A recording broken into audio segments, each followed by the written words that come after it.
Sarap magpahinga, kaya naman sabay-sabay tayong dapat alam mo and chill.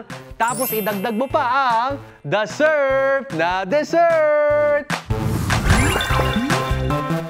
Don't judge a food by its color. Sabi nga nila, ang sigaw ng ating inibidang panghimagas ngayong gabi, guys. Eto na siya.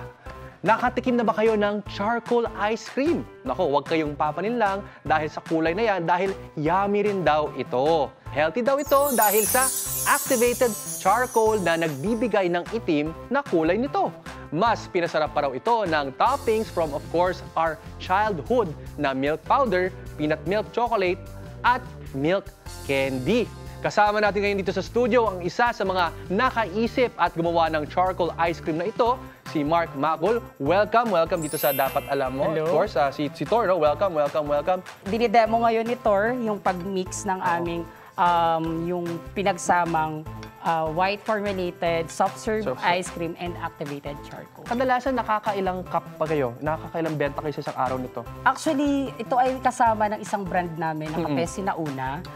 Ito ay nagkakaroon ng benta sa isang branch pa lang namin, more than 200 cups a day. 200 cups a day? Yes. At para sa mga kapuso natin na interesado, di ba, syempre, gusto nila matikman to, eh magkano nyo ba binibenta ang isang cup nitong charcoal activated ice cream ninyo? Actually, nagsisimula ito sa aming apa, na nagsisimula sa charcoal din ito, hindi? Chocolate. Chocolate ito, dark, Yes, siguro dark chocolate.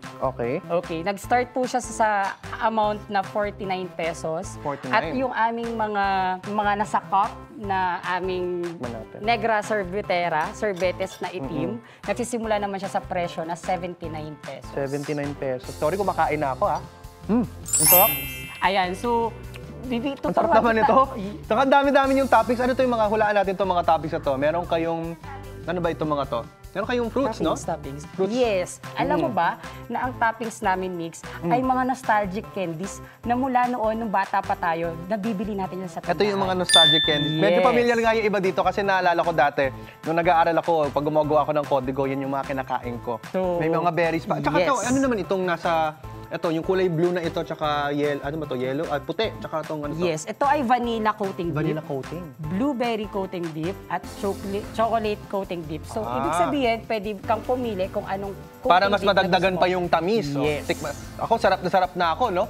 So, sa totoo lang mga kapuso, nasarapan ako dito sa dessert na to at healthy pa, no? Maraming salamat, Mark, sa pagbabahagi na ngayong araw na ito ng inyong matamis na tagumpay tungkol sa unique na dessert na ito. All we can say, mga kapuso, is The Surf na Dessert!